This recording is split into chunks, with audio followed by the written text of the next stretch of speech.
Presiden menyetujui usul pembentukan tim pencari fakta kerusuhan demo akhir Agustus hingga tim reformasi kepolisian. Publik kini menanti langkah nyata pemerintah mengusut kericuhan demo hingga pembenahan di tubuh Polri. Jurnalis Kompas TV, Tifal Solesa, merangkumnya dalam ulasan Istana.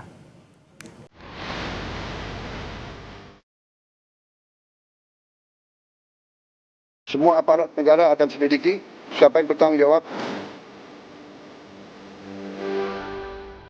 Buntut pasca demo ricuh di banyak daerah, dorongan membentuk tim independen pencari fakta mengemuka tak sebatas pada peristiwa.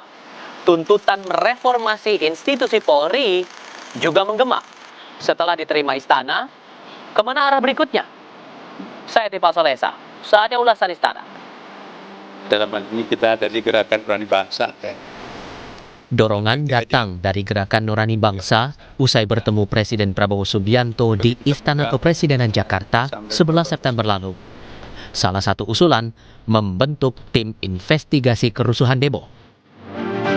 Salah satu tuntutan masyarakat sipil yang juga menjadi aspirasi kami dari GNB adalah perlunya dibentuk komisi investigasi independen terkait dengan kejadian Prahara Agustus beberapa waktu yang lalu yang menimbulkan jumlah korban jiwa, korban kekerasan, luka-luka dan seterusnya yang cukup banyak.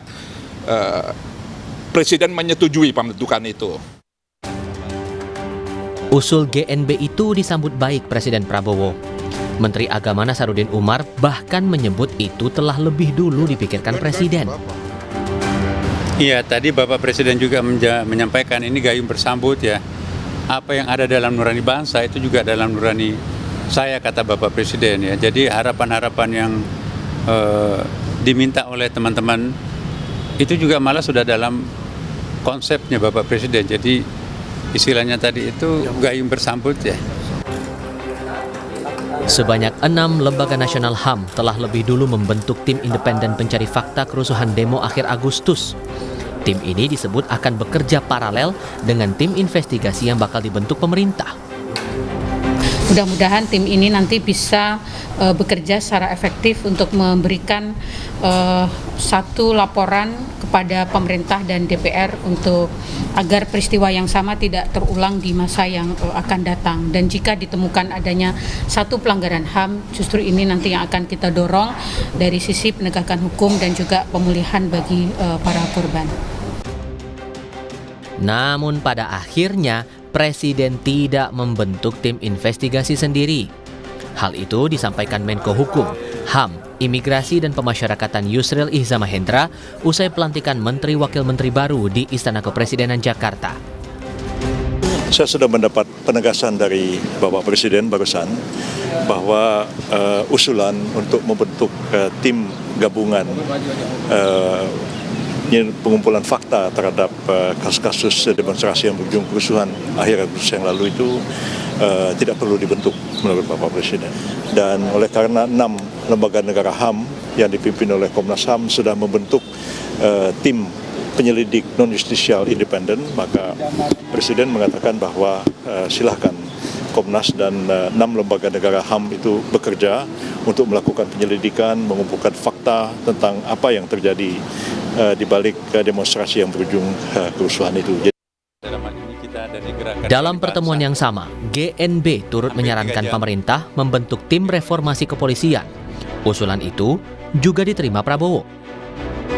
Tadi juga disampaikan oleh Gerakan Nurani Bangsa perlunya evaluasi dan reformasi kepolisian yang disambut juga oleh Pak Presiden akan segera membentuk tim atau komisi reformasi kepolisian.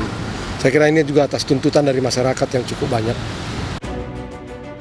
Presiden Prabowo disebut sudah menyiapkan keputusan Presiden, tapi belum diketahui siapa anggota timnya. Nah, ketika kita membicarakan tentang reformasi pertahanan keamanan dan khususnya Polri itu, tiba-tiba beliau bilang, wah, bapak-bapak ini seperti membaca pikiran saya.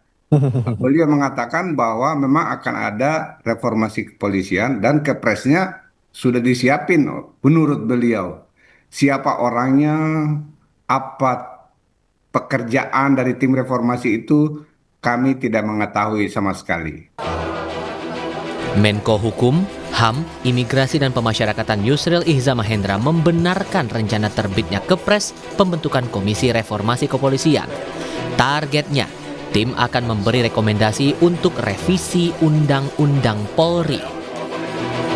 Sekarang sudah harus dievaluasi kembali dengan menyesuaikan keadaan sekarang dan tuntutan dari rakyat untuk melakukan reformasi kepolisian kita. Jadi seperti apa nanti, nah ini tugas dari komisi atau komite reformasi inilah untuk merumuskan perubahan-perubahan itu, dan saran-saran itu akan diserahkan kepada Presiden nantinya. Ya, arahnya akan melakukan revisi terhadap Undang-Undang Polri itu sendiri.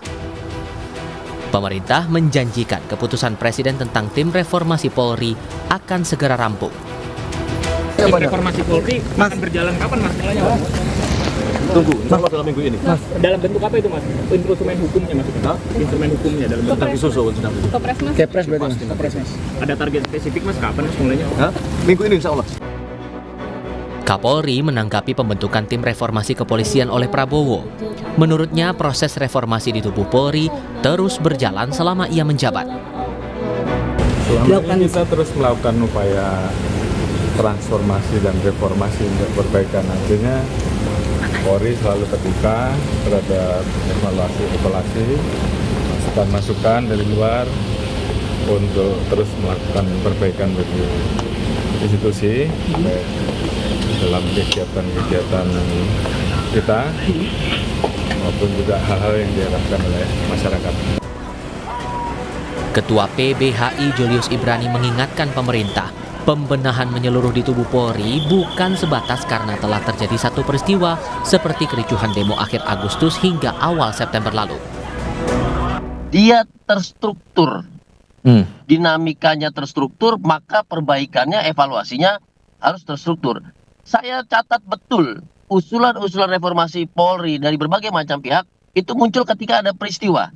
Tetapi ketika peristiwanya sudah mulai reda, maka orang-orang ini hilang. Tak berhenti di pembentukan tim independen, GNB menyampaikan pesan hak asasi manusia harus dipenuhi, dilindungi, dan dihormati. Mereka juga meminta para aktivis dan mahasiswa yang ditahan segera dibebaskan. Tindak lanjut atas fakta di balik kejadian menjadi keharusan.